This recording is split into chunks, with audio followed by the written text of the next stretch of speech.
Hello friends, mindset GK class में आपका स्वागत है।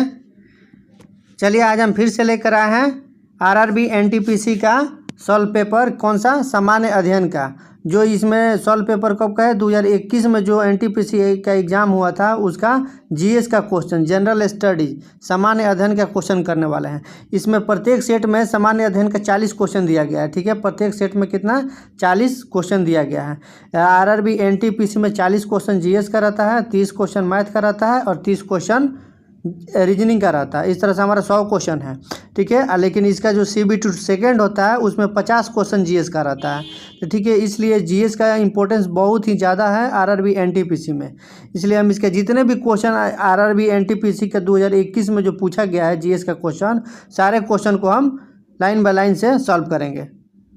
चलिए आज हम लोग शुरू करने वाले हैं railway general studies, railway NTPC 4 मार्च 2021 का सेकेंड शिफ्ट का क्वेश्चन जो पूछा गया है उसका हम लोग जीएस का क्वेश्चन करने वाले हैं, जनरल स्टडीज़ का। ठीक है, इस बुक का सेट नंबर हो गया हमारा 89 है। ठीक है, इसमें प्रत्येक सेट में 40 क्वेश्चन दिया गया है जीएस का, 40 क्वेश्चन हम करने वाले हैं। पहला क्वेश्चन देखिए, पहला क्वेश्चन बोल रहा है कि कीड़े सांस लेते हैं, मतलब कीड़े किससे सांस लेते हैं? तो इसका सही आंसर हो जाएगा हमारा ऑप्शन नंबर डी, ट्रेकिया। कीड़े जो होते हैं क्या करते हैं कि ट्रेकिया से सांस लेते हैं। ठीक है, वही फेफड़े से कौन मनुष्य सांस लेता है? ठीक है, त्वचा से कौन से सांस लेता है? तो त्वचा से केंचुआ जो होता है, त्वचा से केंचुआ सांस लेता है त्वचा से। ठीक है, चलिए नेक्स्ट क्वेश्चन। निम्न में कौन सा अलौह धात्विक खनिज नहीं है? तो इसका सही आंसर हो जाएगा हमारा ऑप्शन नंबर ए, अब्रक। अब्रक जो है क्या? अलौह धात्विक खनिज नहीं है। ये क्या कौन सा खनिज है? तो ये हमारा अधात्विक खनिज है। अब्रक कौन सा है? अधात्विक खनिज है। बाकी बोला है 3 नंबर, निम्नलिखित में से कौन सा समुद्री ऊर्जा का स्रोत नहीं है?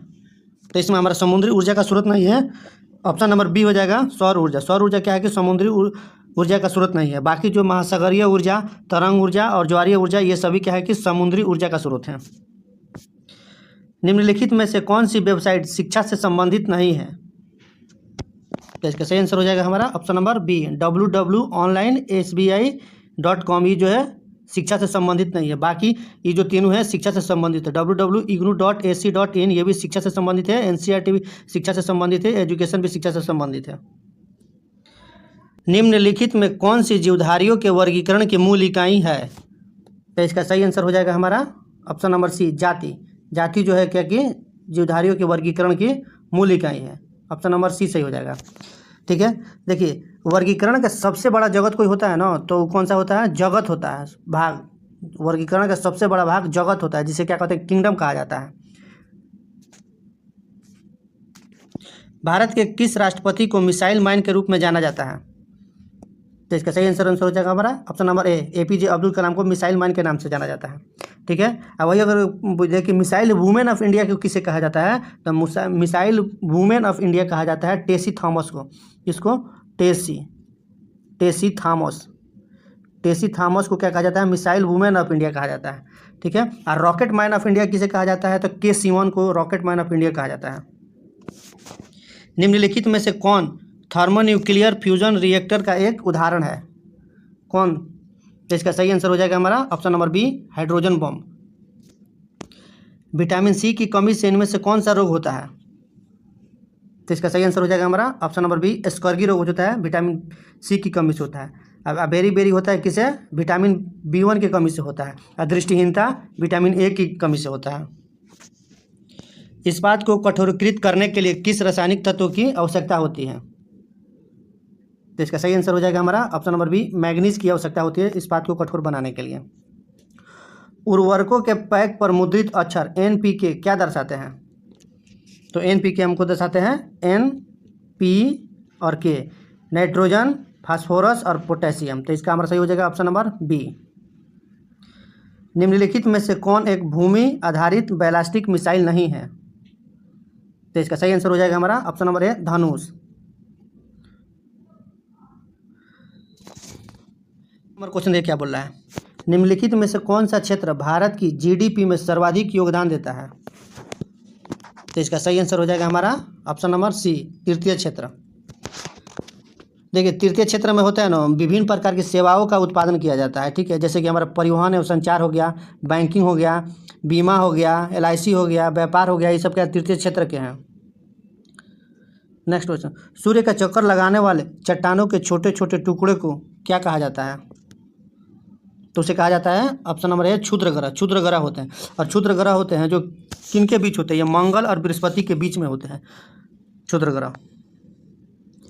कांग्रेस के किस अधिवेशन में महात्मा गांधी ने अन्य नेताओं को खिलाफत के साथ साथ स्वराज के समर्थन में असहयोग आंदोलन चलाने के लिए राजी कर लिया था?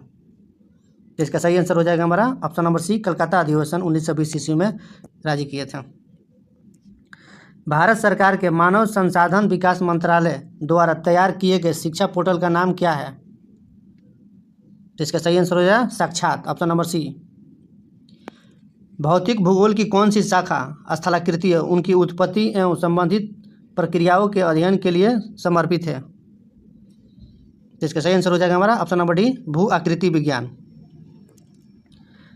भारतीय संविधान में शामिल स्वतंत्रता, समानता, बंधुत्व सिद्धांत किस देश के संविधान से लिया गया है?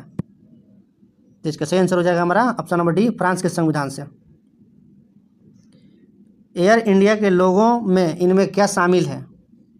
तो एयर इंडिया का जो लोगो है उसमें क्या शामिल है? तो इसका होता है एक उड़ता हुआ हंस जिसके अंदर कोणार्क चक्र दर्शाया गया है, ऑप्शन नंबर डी सही हो जाएगा। जीने का अधिकार भारतीय संविधान के किस अनुच्छेद के तहत प्रदान किया गया है? तो इसका हमारा हो जाएगा ऑप्शन नंबर सी, अनुच्छेद 21 के तहत क्या किया गया? जीने के अधिकार को प्रावधान किया गया है। 21 के अंतर्गत क्या किया? राज्य सरकार को यह अधिकार है, प्रत्येक राज्य सरकार को अपने नागरिकों को स्वस्थ और स्वच्छ रहने के लिए पर्यावरण उपलब्ध कराए, ये भी इसमें चर्चा है। महात्मा गांधी के नेतृत्व में असहयोग आंदोलन कब से कब तक चलाया गया?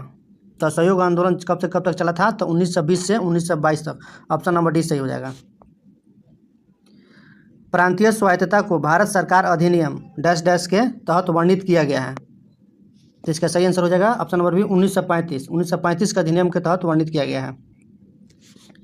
अंतर्राष्ट्रीय पुनर्निर्माण एवं विकास बैंक को सामान्यतः इनमें से किसके रूप में जाना जाता है? तो इसका सही आंसर हो जाएगा ऑप्शन नंबर बी, विश्व बैंक। विश्व बैंक के रूप में क्या कहा जाता है कि अंतर्राष्ट्रीय पुनर्निर्माण एवं विकास बैंक को जाना जाता है, ठीक है। विश्व बैंक की स्थापना कब हुआ था? तो ये 1945 ईस्वी में विश्व बैंक की स्थापना हुआ था। इसका मुख्यालय कहाँ पे है? वाशिंगटन DC में है। विश्व बैंक का मुख्यालय वाशिंगटन DC में।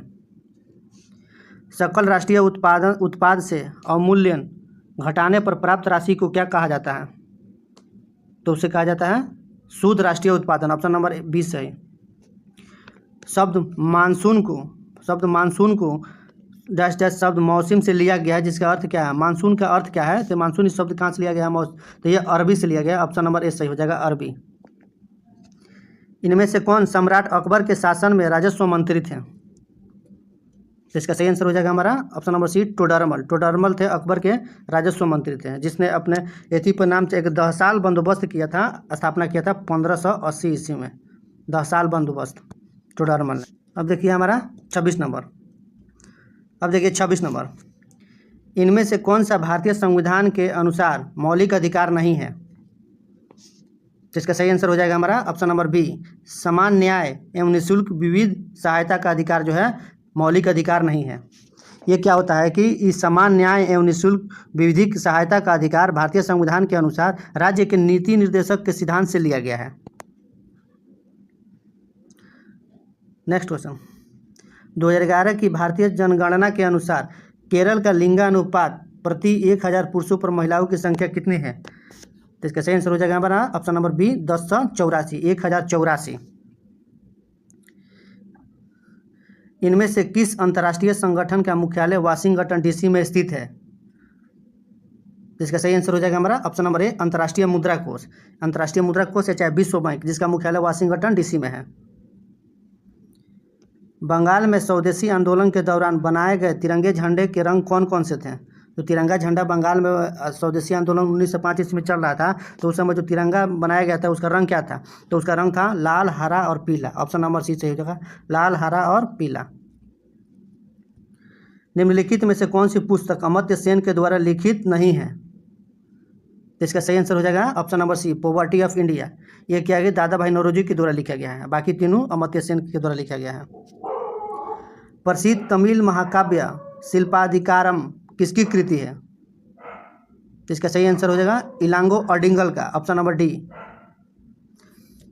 भारतीय अर्थव्यवस्था में इनमें से किस क्षेत्र को सेवा क्षेत्र के रूप में भी जाना जाता है? तो इसका सही आंसर हो जाएगा हमारा ऑप्शन नंबर ए, तृतीय क्षेत्र। तृतीय क्षेत्र को क्या कहा जाता है कि सेवा क्षेत्र के रूप में भी जाना जाता है। नेक्स्ट, इनमें से किस भारतीय राज्य में हेमेटाइट की सर्वाधिक भंडार मौजूद है? हेमेटाइट के सर्वाधिक भंडार किस राज्य में मौजूद है? तो इसका सही आंसर हो जाएगा हमारा ऑप्शन नंबर ए, उड़ीसा में। उड़ीसा में क्या है कि हेमेटाइट के सर्वाधिक भंडार है। वही एक मैग्नेटाइट होता है, मैग्नेटाइट के सर्वाधिक भंडार कहाँ पे है? मैग्नेटाइट का सर्वाधिक भंडार हमारा हो जाता है कर्नाटक में। Tata iron and steel company का निगम किस वर्ष हुआ था? तो इसका सही आंसर हो जाएगा ऑप्शन नंबर डी, 1907 ईस्वी में निगमन हुआ था। बाघ संरक्षण जागरूकता बढ़ाने के लिए वैश्विक बाघ दिवस कब मनाया जाता है? तो इसका सही आंसर हो जाएगा ऑप्शन नंबर डी, 29 जुलाई को वैश्विक बाघ दिवस मनाया जाता है। खालसा सेना के सैन्य कमांडर बंदा सिंह बहादुर डैश में शहीद हुए थे, कब शहीद हुए थे? तो इसका सही आंसर हो जाएगा ऑप्शन नंबर सी, 1716 ईस्वी में। आज का अंतिम क्वेश्चन, सतत विकास की अवधारणा को इनमें से किस रिपोर्ट द्वारा अस्तित्व में लाया गया था? तो इसका सही आंसर हो जाएगा हमारा Brundtland report, option number B, Brundtland report के तहत अस्तित्व में लाया गया था। इस तरह से हमारा आज का क्वेश्चन कंप्लीट हो गया जीएस का, एनटीपीसी का।